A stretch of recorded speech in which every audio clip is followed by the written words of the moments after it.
muri parikingi ukazimya imodoka aho urumva ko ni amakosa akomeye cyane. Nk'iyi kategori baba bizeye ko uje gukorera kategori z'imodoka, iyo ujimije imodoka ubwo uba usoje ikizamini cyawe uba utsinzwe.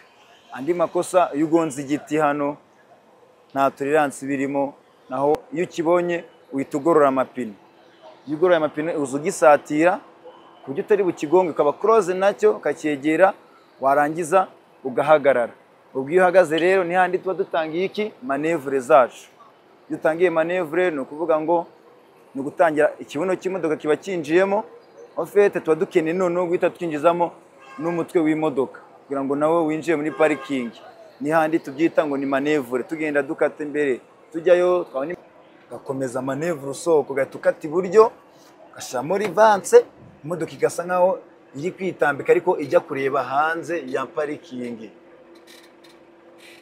Yego, akomeza manevure zawe. Iyo ukase iburyo ushyiramo vitensi ya mbere iyo turi gusohoka, ukegera igiti cyawe gutya ukirinda kukigonga, komeza manevure ngo imodoka yawe isohoke. Ni parikingi ntabwo biba bigoye cyane. Gana action niba ushaka kwiga indimi, gana action ushaka kuba umusirimu, gana action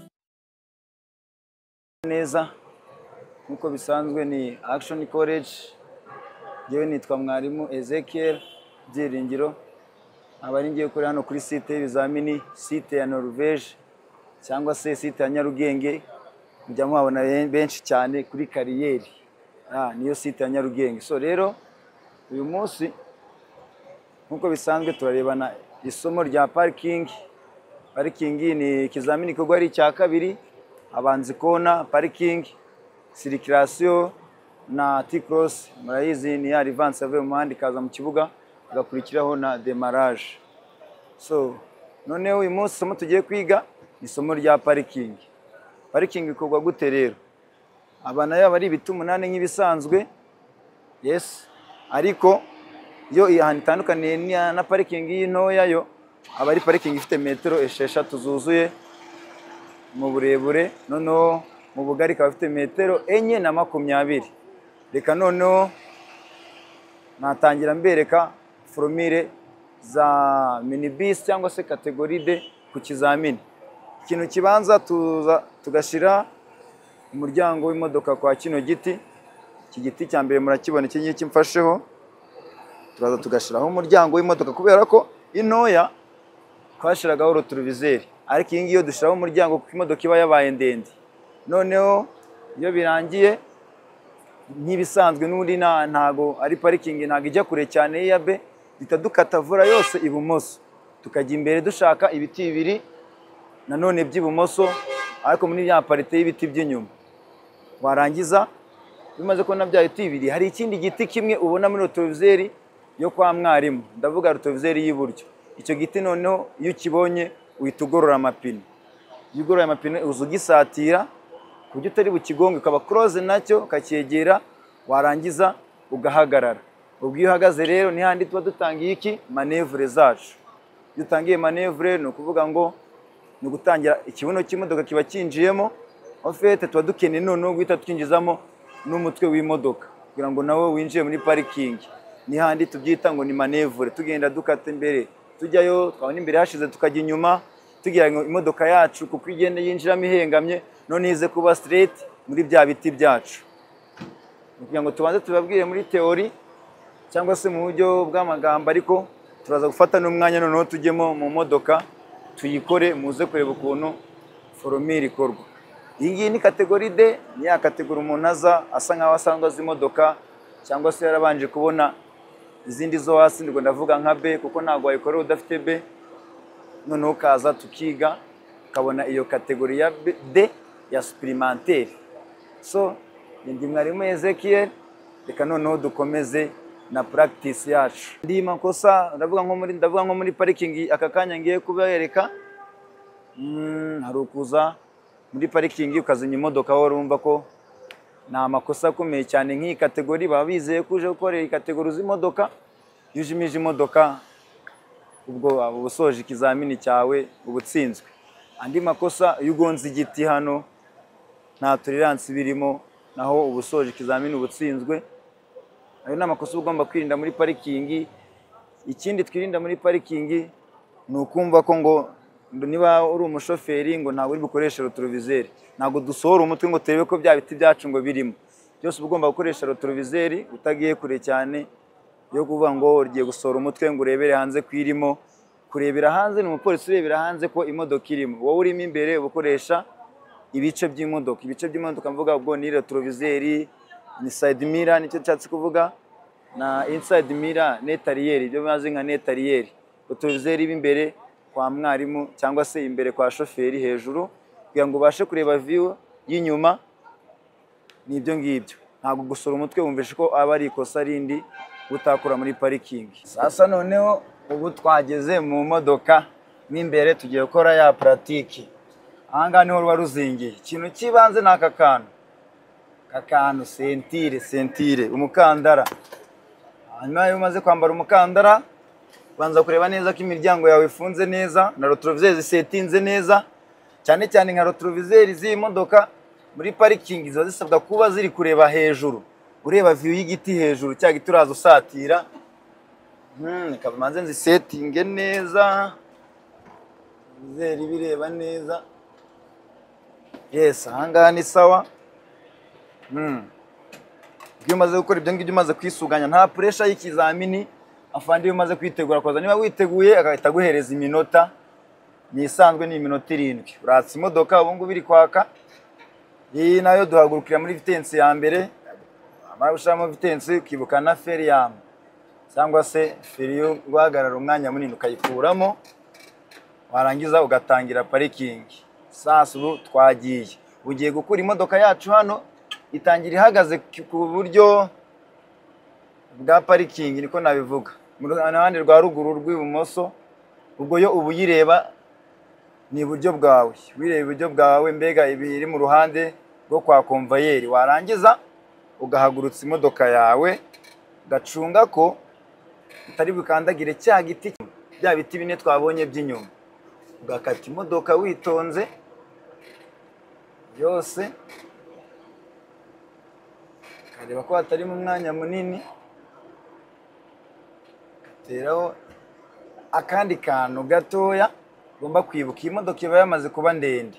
Ikintu ukora ni uko ubanza kumva ko tutari butere kuri rotorovizeri, kuko iyi ngiyi ntabwo ari imodoka ntoya. Imodoka nto turaza tugatera kuri rotorovizeri, ariko iyi ngiyi yo foromire iba yahindutse. Dushyiraho umuryango w'imbere, umwe uringaniye nawe cyangwa se umwe umeze hafi nkaho wateye ku rutugu rwawe. Warangiza ugahita ukata hehe? Ibumoso. Tukagenda dushaka ibiti bibiri mu by'inyuma bibanza. Ibiti bibiri, kimwe nkakibona, nkagenda ntegereza ko kwazamo icya kabiri, nacyo nkakibona. Nangiza ngahagarara, nkagorora amapine. 1, 2, ugarura vura yawe 2 nk'ibisanzwe. Warangiza ugashiramo rivanse yawe. Iyi rivanse umaze kwishiramo, hari akandi kantu gato hano ukunda kwibagirwa, uhita uhindukira ukareba inyuma, kareba ko ahantu ugiye niba koko ari uko hari igihe utera muri parikingi inyuma hari iyindi ugasanga winjiye muri parikingi itari yawe. Bijya bibaho ukabaza umunyeshuri kumva arakubwiye ngo nakoresheje ngo narebye ibiti ngo ngira ngo ni ibyanjye. Nabyo aba ari ikibazo, wahindukira ukareba ko ibiti byawe ari byo ugiye kwinjiramo. Warangiza ugahita utangira ugahaguruka usatira cya giti kimwe cyo hepfo, ushiremo umwanya ukabona ko wakigonga. Kaza witonze, ukaza ukacyegera, wamara kucyegera ugahagarara. Ubona ko harimo umwanya ariko ugahagarara. Iyo umaze guhagarara, ntabwo iyi ngiyi hari uburyo ushobora gukomeza manevure y'imbere, cyangwa se ugahita ukomeza ugakata vura yawe ibumoso yose, ugahita ukomeza inyuma uhindura vitensi. Wari uri muri rivanse, urinjiye cya giti twabonaga muri ya rotorovizeri yacu y'iburyo, uracyegeye. Warangiza ugahita ukomeza ukajya inyuma, ariko wakase vura yawe ibumoso.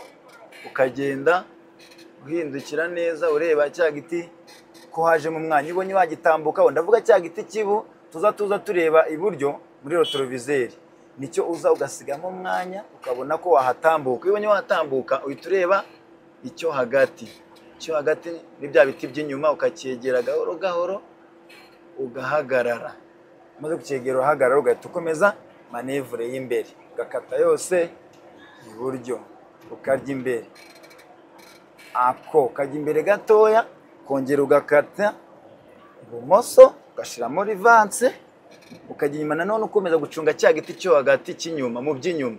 Kiriya giti cyo kiba kigize parikingi ahanini. Yes, ugakomeza manevure zawe winjizamo igice cy'imbere y'imodoka, kuko y'imodoka iri kwinjiramo urumva ni ikibuno kibanzamo, ugatangira kwinjizamo noneho umutwe w'imodoka. Yes, ugakomeza manevure zawe paka igihe ubonye ko imodoka yawe yamaze kwinjirira muri parikingi iri straight, nta gice na kimwe kiri hanze y'ibiti. Yego, ukacyegera ucungana ko imodoka yawe yinjiye muri bya biti byawe, imodoka irimo neza.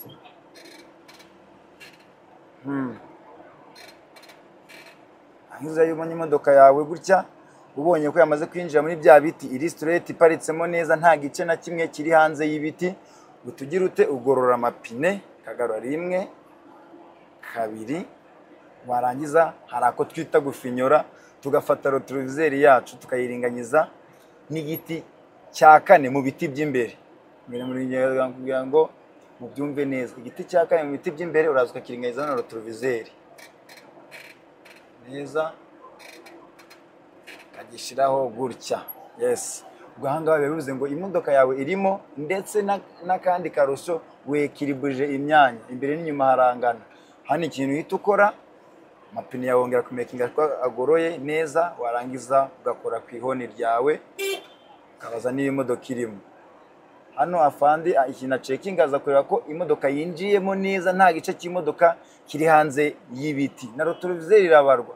Ibigomba kuba yamaze kwinjira mu bitimo neza uhita uvuza ihoni, afandi akaza kureba ko irimo. Kuyisohoraho rero biba byoroshye cyane, ubanza kwipasa inyuma kuko ngo ubone umwanya w'inyuma kugira ngo imbere haze umwanya munini. Ngo inyuma ukahamara, warangiza ugakata yose ibumoso ugashamo vitensi ya mbere, ugatangira gusohora n'ubundi umutwe w'imodoka, ugakomeza manevure usohoka, ugahita ukata iburyo ugashyiramo rivanse, imodoka igasa nkaho iri kwitambika ariko ijya kureba hanze ya parikingi. Yego, ugakomeza manevure zawe, iyo ukase iburyo ugashyiramo vitensi ya mbere turi gusohoka, ukegera igiti cyawe gutya ukirinda kukigonga, ukomeza manevure ngo imodoka yawe isohoke. Ni parikingi ntabwo biba bigoye cyane. Parikingi iyi ngiyi iyo wamenye parikingi y'akamodoka gatoya cyangwa se kategori B biba byoroshye cyane, nta biba bigoye rwose. Muze twige dore kategori ni ikintu cy'ingenzi cyane. Komeza kwibwira abantu b'urubyiruko ko kategori D iragabura cyane. Hano ugasohora imodoka ubona ko yasohotsemo neza, nkizo ukagira ute ukava mu modoka neza ukajya gusinyisha amanota. Mwabibonye neza ko parikingi yacu ari ikintu cyoroshe. Muze twihugure kabisa, parikingi ntabwo igoye, ntabwo itandukanye cyane n'iya kategori B, uretse utuntu tumwe na tumwe tugenda duhinduka kubera ko imodoka yacu birumvikana ko iba yamaze kuba ndende, hari uduforomere tugenda duhinduka. Ubu ngubu rero soje parikingi duhita tujya muri sirikirasi. Ubu nicyo gikurikiye, tuzafata umwanya nawe yo tuyibasobanurira ukuntu igenda ikora n'amategeko yayo. Murakoze cyane. Gana action, niba ushaka kwiga indimi, Gana action, ushaka kuba umusirimu, Gana action.